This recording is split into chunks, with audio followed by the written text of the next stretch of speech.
Ever wonder what happens when a doctor's office and a courtroom collide? It's this incredible intersection of medicine and law, and that's exactly what we're diving into today. We're going to pull back the curtain and demystify what it really means for a doctor to step into the high-stakes role of an expert witness. So, yeah, what does happen when a doctor's expertise is called to court? You might think it's all about just knowing the medical facts, but that's only half the battle. You have to be able to explain incredibly complex ideas and stay cool under some serious pressure. So what's the playbook? How do they do it? Let's get into it. All right, so we've broken this whole journey down into 6 key stages. We're going to start right at the beginning, when that summons first shows up, then cover all the prep work, what it's like inside the courthouse, and of course, what happens on the witness stand itself. We'll finish up with an expert's final duty. It's a complete roadmap. Okay, let's kick things off with stage 1. The summons arrives. This is that moment it all becomes real. And believe me, the second you're officially called, a whole set of duties and obligations just snap into place immediately. Now, these first steps might seem like common sense, but they are absolutely non-negotiable. First, you have to be on time. Punctuality is key. Second, you bring every single document you're asked for. And third, you dress the part. You have to project professionalism. It's not something that just starts when you get on the witness stand. It starts the second you get that call. Okay, so you've handled the initial logistics. Now the real work starts. We're moving on to section 2, preparing your case. And this is the part that's all about the crucial homework, the intellectual heavy lifting that really lays the groundwork for everything else. So what does good preparation actually look like?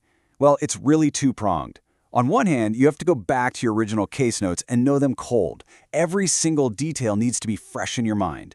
But, and this is just as important, you also have to be completely up to date on the latest science. That means hitting the latest journals so you can anticipate the kind of questions that are definitely going to be thrown at you. And this is where the pressure really cranks up. I mean, just listen to this. Your notes can be inspected by the opposing counsel. That means even your private homework, your prep notes, can be demanded by the other side and potentially used to cross-examine you. Just think about that. It means every single thing you write down, it all has to be absolutely rock solid. All right, so you've done your homework, you're prepared, and you've walked through the courthouse doors. Welcome to Section 3, Inside the Courthouse. The game changes here. Now it's all about how you carry yourself before you've even spoken a single word of testimony. And there is one golden rule here, and you cannot forget it. Avoid any and all talk about the case. The second you step onto the court's property, you're in a cone of silence, basically. No casual chats, no hallway discussions. Discretion is absolutely everything. You save what you know for the one place it matters, the witness stand. And here we go. This is the moment everything has been leading up to. Section 4, taking the witness stand. The formalities are about to begin, and this is where you officially start giving your evidence. It's a very specific, structured process. First, the court clerk will have you take the oath, that solemn promise to tell the truth. Next, you'll state your name and your qualifications for the record. And from that point forward, everything is formal. You always address the judge respectfully, as Sir or Your Honor. It really sets the tone for the seriousness of what's happening. Okay, now we're getting to the absolute heart of it. Section 5 is all about the rules of testimony. This isn't just about what you say, it's about how you say it. It's the real art and science of being a credible, effective witness. The number one rule? Clarity. Your job is to make really complex medical ideas understandable for everyone there. The judge, the jury, people who aren't doctors. You're not there to show off with big, fancy words. So, an incised wound? That's a cut. A metacarpophalangeal joint? Just call it a knuckle.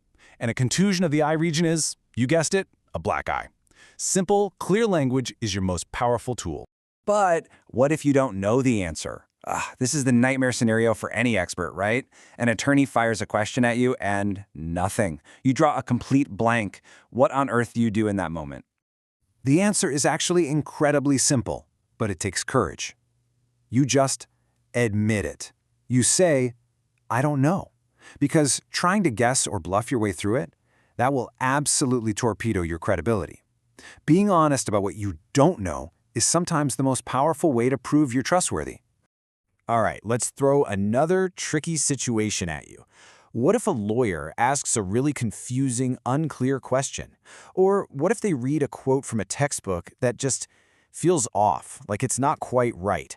How do you deal with that without seeming like you're trying to dodge the question? Well, there's a playbook for this too. Step 1. If you don't understand the question, you have every right to ask them to rephrase it. Ask for clarification. Step 2. If a textbook quote sounds fishy, ask to see the book yourself. And step 3 is the real pro move. Check the publication date. Science changes so fast, and that book could be completely outdated. It's all about making sure the information is accurate. And this all feeds into what might be the most important principle of all, impartiality. Your ultimate loyalty isn't to the side that called you to testify. It's to the truth, to the science. So if a fact comes up that might actually hurt their case, you still have to concede it. That's what it means to be impartial. And this goes even further.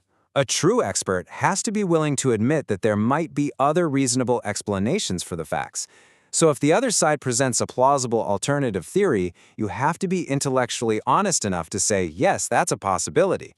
It shows you're open-minded. You know, in the end, that kind of fairness, that integrity, it pays off.